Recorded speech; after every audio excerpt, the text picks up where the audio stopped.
Lake district বলে একটা জায়গা আছে ইংল্যান্ডের বিখ্যাত, সেখানে এখন রক ক্লাইম্বিংয়ের একটা প্যারাডাইস, প্রচুর রক ক্লাইম্বিং বল, হাইকিং বল, উইকেন্ড ট্রিপস, ক্যাম্পিং করতে হাজার হাজার লোকে যায় সবসময়। তো আর্কিওলজিস্টরা কিছুদিন আগে একটা ওখানে জায়গা পায়, যে লেকের ধারে একটা সুন্দর জায়গা, যেখানে তারা এভিডেন্স পায় যে 8,000 বছর আগেও ওখানে সেই সময়কার যে মানুষ তারা ওখানে এসে থাকতো, কিছুদিন করে থাকতো, এই নয় যে পাসিং বাই, একটা লেকের ধারে সুন্দর জায়গা কিছুদিন করে থাকতো, সেই প্রমাণটা পাওয়া গেছিল। এবং তারা ক্যাম্পিং করেই থাকতো, আগুন টাগুন ন্যাচারালি আগুন জ্বালানো তখন মানুষ জেনে গেছে, এবং শিকার টিকার করে খেত, আর কিন্তু তারা সেখানে পার্মানেন্টলি থাকতো না। So it was like a corridor. ওই বিষয়ে যিনি রিসার্চ করেছিলেন, মিস্টার ওয়ারেন, তার পেপারে উনি বলেছেন যে এটা সম্ভবত এখানে খুব ভালো হান্টিং একটা শিকারের একটা জায়গা ছিল, সেই জন্য হয়তো সেই সময়কার মানুষরা আসা যাওয়া করতো। তো কিন্তু সেই সময় মানুষ যেত একটা জায়গা থেকে আরেকটা জায়গায় যেত, আমি বলতে চাইছি এই জন্য তাদের বাসস্থান হয়তো সেটা পার্মানেন্ট ছিল না, তারা এক জায়গাতে যেত, they use to choose according to their convenience বা প্রয়োজন, মূলত প্রয়োজনের জন্যই কাজ করা হতো, তো সেটা যেত, সেটা ছিল নর্মাল। আর আজকে তখনকার দিনে যেটা নর্মাল ছিল, এখনকার দিনে সেটা হচ্ছে অ্যাডভেঞ্চার। উইকেন্ডে লোকে প্ল্যান করে লন্ডন থেকে আজ লেক ডিস্ট্রিক্টে যায়, তারা হয়তো অলমোস্ট সেম জায়গাতেই, কারণ একটা আর্টিস্ট ইমাজিনেশনে সেরকম একটা ছবিও পাওয়া গেছে যে লেকের ধারে লোকেরা বসে আছে, প্রি হিস্টোরিক ম্যান, এবং শিকার টিকার করা হয়েছে, আগুনে ঝলসানো হচ্ছে মাংস, তাই সেরকম পাশাপাশি you can almost super impose another photograph, modern তাঁবু লাগানো, ক্যাম্প ফায়ার জ্বলছে, লোকেরা বসে আছে। তো এর মধ্যে একটা মজার ছবিও আনা যায়। এখনকার আবার কারেন্ট ডেটের ক্যাম্প ফায়ারে হয়তো দেখা যাবে একটা ক্যাম্প ফায়ার, তার চারপাশে বাচ্চারা বসে আছে, কিন্তু সবার হাতে একটা ফোন, সবাই ফোনের দিকে তাকিয়ে আছে, জঙ্গল বা আকাশের দিকে তাকাচ্ছে না। তো দ্যাটস অ্যানাদার ইস্যু। তো যেটা ছিল নর্মাল, সেটা হয়েছে আজকের দিনে অ্যাডভেঞ্চার। কবি নরম্যান নিকলসন তার 1955 সালের একটা বই লিখেছিলেন, বইটার নাম দ্য লেকার্স। তো লেকার্সটায় একটা খুব ইন্টারেস্টিং পয়েন্ট ছিল, যেটা আমার মনে দাগ কেটে গেছে, এবং তারপর থেকে সেটাতে আমি বিশ্বাস করতে শুরু করেছি। Let me share that with you now. Nicholson বলেছিলেন যে ইন্ডাস্ট্রিয়াল রিভলিউশন, মানে 1780s যখন হলো, 1780s, তো সেই সময়টাকে যদি আমরা ইন্ডাস্ট্রিয়াল রেভলিউশন ধরি, সেই সময় থেকে মানুষের সাথে প্রকৃতির একটা বিচ্ছেদ তৈরি হয়। তার আগে অবধি, and that goes back all the way back to, ধরো আরো 8,000 বছর যদি আমরা পেছনে চলে যাই, আমাদের সাথে প্রকৃতির একটা অঙ্গাঙ্গিভাবে একটা খুব অন্তরের সম্পর্ক ছিল। আমরা প্রকৃতির ওপর, প্রকৃতির সঙ্গে আমরা জড়িয়েছিলাম, প্রকৃতির মূল্য আমাদের কাছে অন্যরকম ছিল। ইন্ডাস্ট্রিয়াল রেভলিউশনের পর থেকে কিন্তু আমরা প্রকৃতিকে এক্সপ্লয়েট করা শুরু করলাম, প্রকৃতিকে আমাদের স্বচ্ছন্দের জন্য আরো বেশি বেশি বেশি বেশি করে ব্যবহার করা শুরু করলাম। মাস প্রোডাকশন শুরু হলো, that is going into industrial revolution, যেটা হলো মাস প্রোডাকশন শুরু হলো। তখন থেকে কবি নিকলসন বলছেন যে একটা আমাদের বিচ্ছেদ তৈরি হয়, যে বিচ্ছেদটা অনেকটা ঠিক যেমন সদ্যজাত একটা শিশুর তার মায়ের সাথে যেমন নাড়ি দিয়ে যোগ করা থাকে, সেটা যেমন সার্জিক্যালি কেটে দেওয়া হয়, অনেকটা সেরকম। যার ফলে একটা শিশুর যেমন তার মায়ের প্রতি একটা একসময় জোড়া ছিল, তার হয়তো তার ফুল চেতনা ছিল না, কিন্তু তার সেই টানটা থেকে যায় তার সারা জীবন, এবং which is true to all the races across the world. যে কোনো মা এবং শিশু, শুধুমাত্র মানুষের ক্ষেত্রে সেটা নয়, অন্যান্য পশুদের ক্ষেত্রেও সেটা ক্লিয়ারলি প্রমাণিত। তো নেচারের সাথে মানুষের এটা হয়েছিল ইন্ডাস্ট্রিয়াল রেভলিউশনের পর থেকে, এবং ক্রমশ তারপর থেকে আপনারা লক্ষ্য করে দেখবেন আমরা প্রকৃতি থেকে দূরে সরে যাচ্ছি, এবং প্রকৃতির কাছে ফিরে যাওয়াটা ফলে আমাদের কাছে একরকম অ্যাডভেঞ্চার হয়ে দাঁড়াচ্ছে। সেটা ছিল নর্মাল, সেটা এখন অ্যাডভেঞ্চার হয়ে দাঁড়াচ্ছে। এবার এই ফিরে যাওয়ার মধ্যে, এই যে ফিরে যাওয়াটা আমাদের টান আছে, এটা কবি নিকলসন মূলত 3টে ভাগে ভাগ করেছেন। একটা হচ্ছে পিকচারাস্ক, ফিরে যাওয়ার যে প্রবণতা, পিকচারাস্ক। একটা হচ্ছে পোয়েটিক, আর একটা হচ্ছে অ্যাথলেটিক।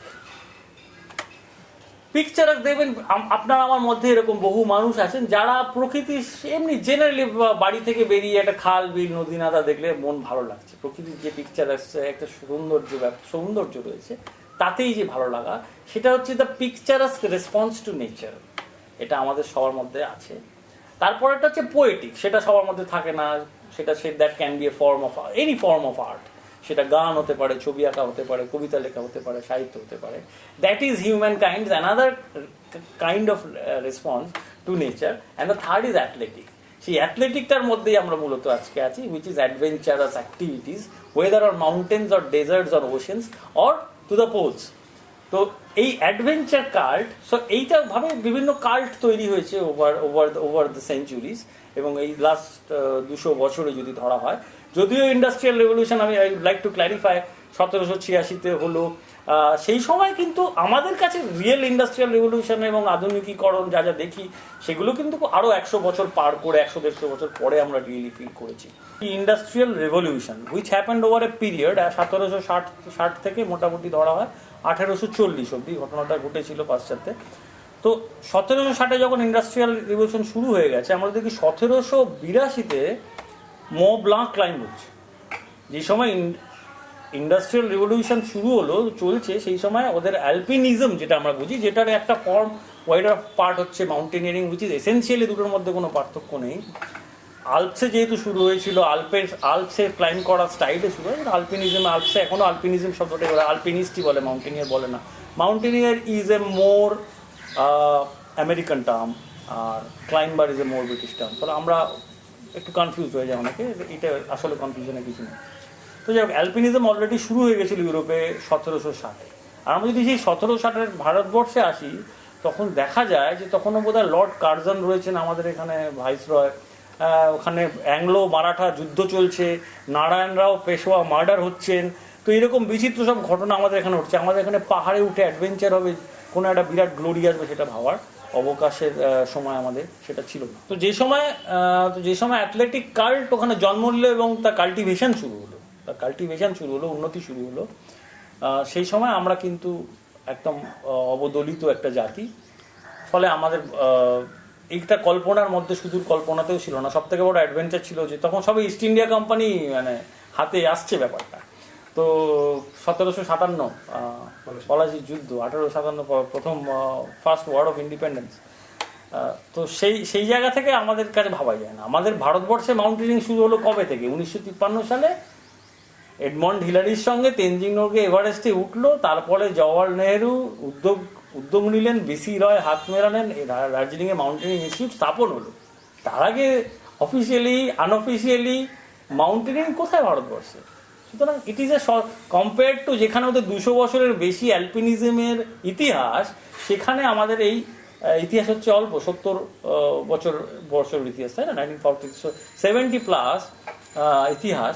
এবং ইতিহাসটা শুরুটা কিভাবে হচ্ছে সেটা কিন্তু very interesting, because that is how the আইডিয়ার ইনসেপশনটা সেভাবে হচ্ছে। শুরুটা হচ্ছে দ্য ক্রাউনিং গ্লোরি, পৃথিবীর সব থেকে উঁচু পাহাড় জয় হলো। The message goes to the লক্ষ যে মাস, সেটা গেল, জয়টাই হচ্ছে আলটিমেট অ্যাডভেঞ্চার। এভারেস্ট জয় করাটা আলটিমেট অ্যাডভেঞ্চার।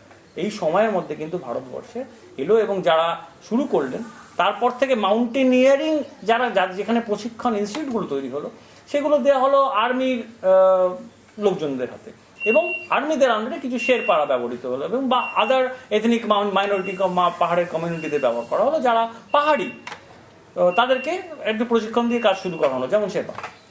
তো শুরু থেকেই এই স্কুল অফ থটটা জিতলো, তারা বোঝালো যে পাহাড়ের মাথায় পৌঁছানোটা অ্যাডভেঞ্চার, ওটাই সাকসেস যে কোনো মূল্যে। ওয়ারঅ্যাজ গত 200 বছরে মবলায়ের মাথায় পৌঁছানোটা একসময় দিয়ে শুরু হয়েছিল, যেগুলো তার জন্য একজন পুরস্কার ঘোষণা করেছিলেন, একজন মাউন্টেন গাইড তাকে নিয়ে গেছিলেন শ্যামনিতে, ফ্রান্সে। সেটা শুরু হয়েছিল, which developed over the period of 200 years, যে we climb for the climb sake, how we get there is more important than if we go to the top or not. It is how we climb is more important than what we climb, which is the predominant philosophy of mainstream climbing media.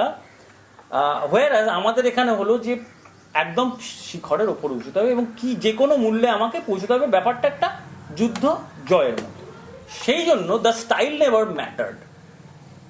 50 জন শেরপা গিয়ে rope fix করে দিয়ে আসবে, তাঁবু লাগিয়ে দিয়ে আসবে, আমাদের মালপত্র ফেরি করে দিয়ে আসবে, আমাদের অক্সিজেন সিলিন্ডার রেগুলেট করে দেবে, আমাদের খাবার দাবার রান্না করে খাওয়াবে, আমরা গিয়ে এভারেস্টের মাথায় উঠবো। 9 জন উঠেছি 1965, 9 at of Everest. Look at that. 1953 Tenzing, next milestone in Indian mountaineering 1965, যেখানে 9 জন ভারতীয় এভারেস্টের মাথায় দাঁড়িয়ে আছে। Yes, historically important, but mountaineering এর দিক থেকে there is no contribution to mountaineering.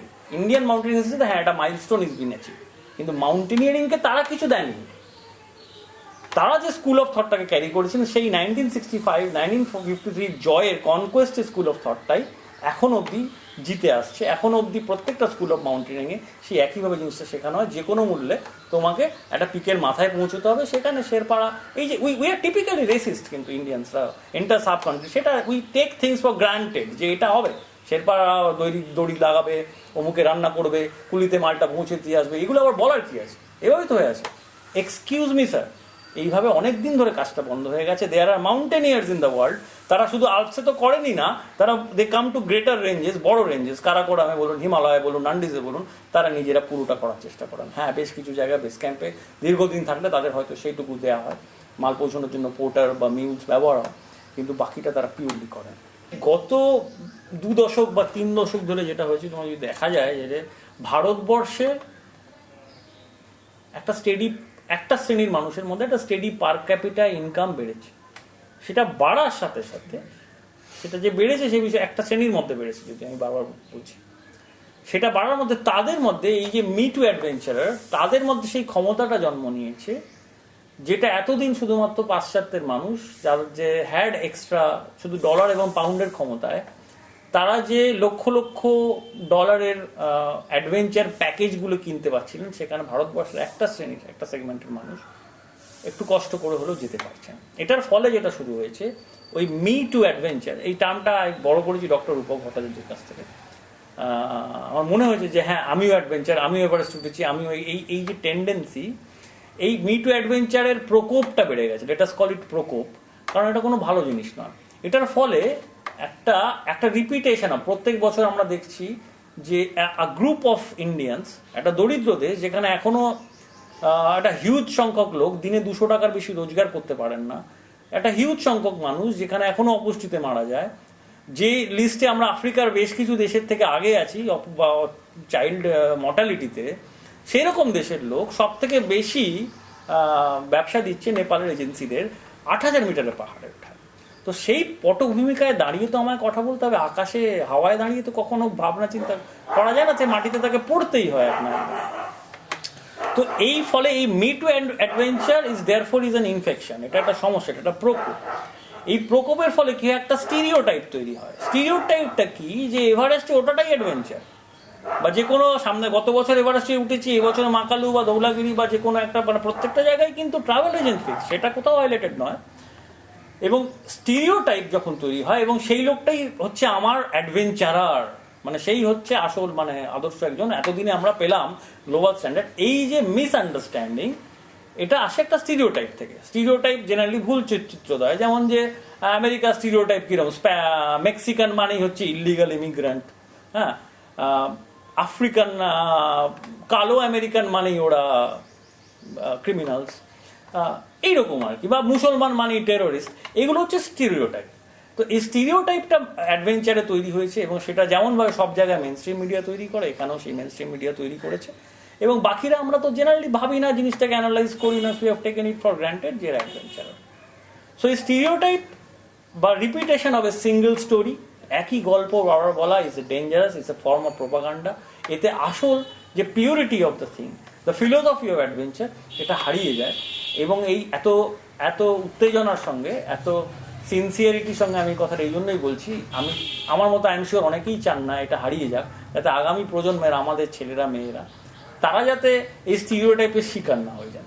স্টিরিওটাইপস R dangerous, single stories are dangerous, এবং মেন স্ট্রিম মিডিয়ার রিপোর্টিং থেকে যে স্টিরিওটাইপ তৈরি হয়, সেটার একটা ছোট্ট উদাহরণ দিচ্ছি।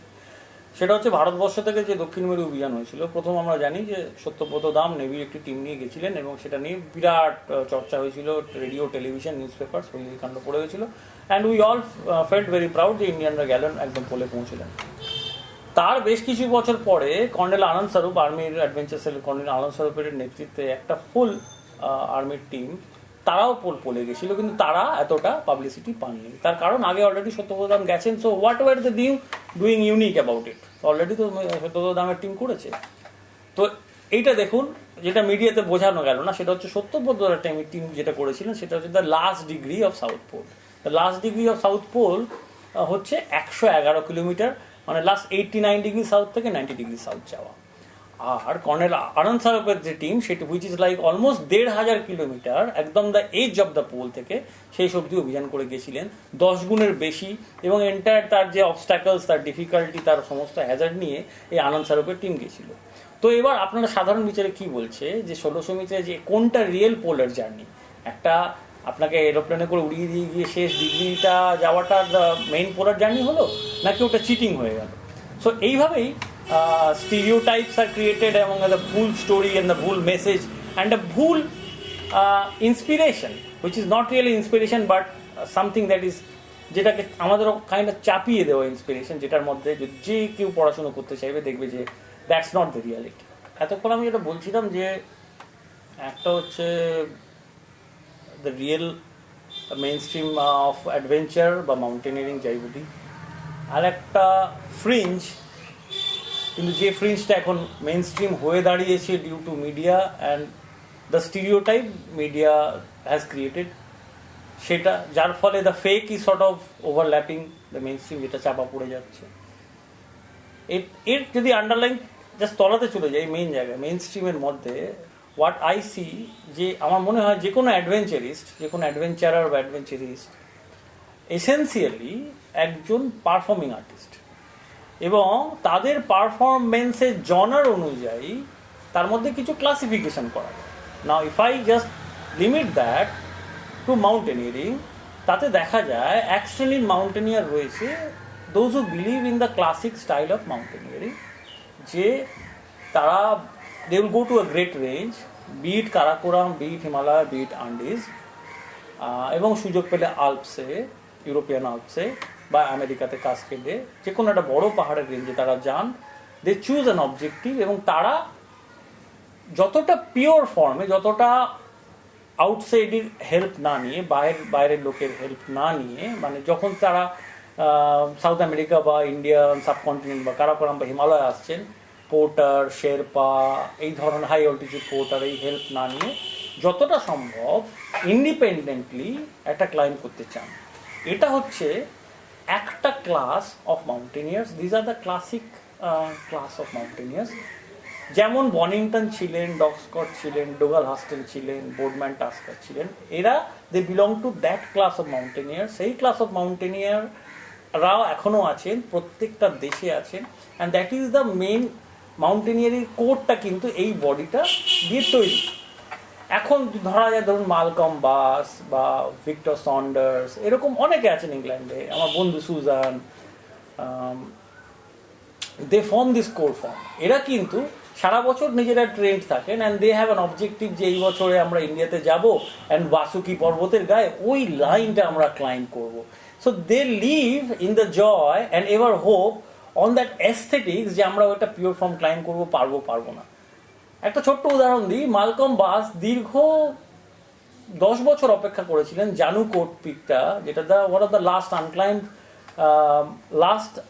and one of the last highest unclimbed mountain in the Gangotri Glacier Complex, 6800 মিটারের পিক, যাতে আমিও দুবার অ্যাটেম্প করেছিলাম। সেই থেকে আমার সাথে মালকমের পরিচিতি হয় এবং আদান প্রদান চলতে থাকে।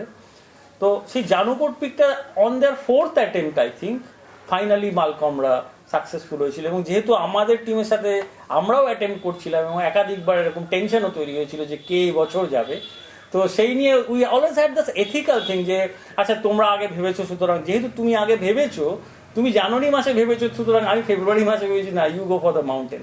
সো এই সেন্স অফ এথিক্সটাও এই ক্লাসিক গ্রুপ অফ মাউন্টেনিয়ারদের মধ্যে ছিল, আছে, এবং আই এম শিওর থাকবে। So now that's the main genre of mountaineers.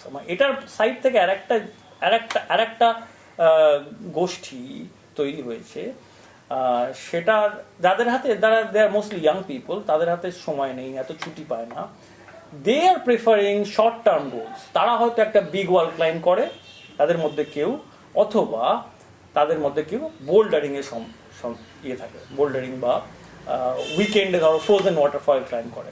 এটা কিন্তু now this is all coming under those, মানে আমার সেই কবির নরমানের কথায় চলে আসছে, all coming under the umbrella of the athletic response to nature.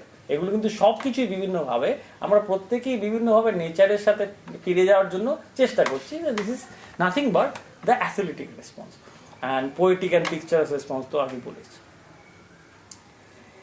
তাহলে কি হলো, মেন স্ট্রিম মাউন্টেনিয়ারিং হলো, বোল্ডারিং হলো, আইস ক্লাইম্বিং হলো, তার মধ্যে আইস ক্লাইম্বিং এর পার্ট আবার ফ্রোজেন ওয়াটারফল ক্লাইম্বিং হলো, রক ক্লাইম্বিং ইন জেনারেল মানে ট্র্যাড যেখানে multi pitch climbing of big walls, এই সমস্ত দেখা যায় বিভিন্ন ডিসিপ্লিন এবং বিভিন্ন মানুষ they have become dedicated to that particular genre, এরমভাবে হয়ে গেছে। তো I come back to my idea of যে একজন অ্যাডভেঞ্চারার বা mountaineer is a performing artist is because of this. একজন অসাধারণ বিগ ওয়াল ক্লাইম্ব করতে পারেন, হি ডাজন্ট হ্যাভ টু, সে হয়তো হিমালয়ের 8000 মিটারের পিকে, তাকে অ্যাপিলই করে না, তার হয়তো সেটা আসেই না। And then the last part is the extreme athlete part. এরা আর নিজেদের মাউন্টেনিয়ারও বলেন, এরা নিজেদেরকে মাউন্টেন অ্যাথলিটস বলেন। They are the super elites of mountaineers.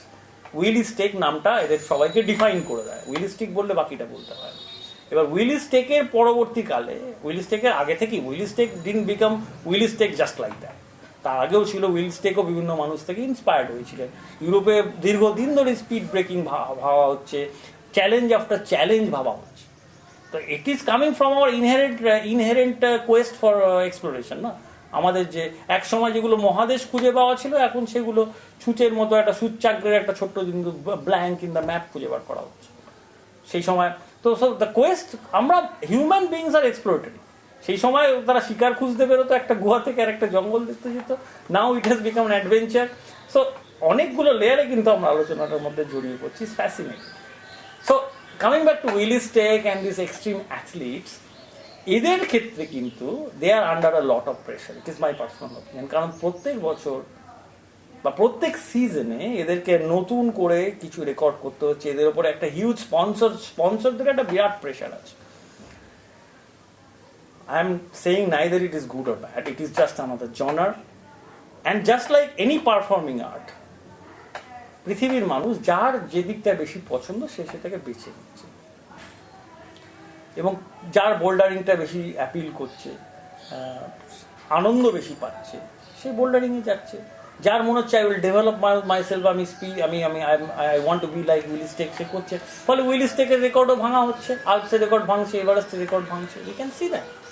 So it is all different disciplines of mountaineering and adventure as a whole.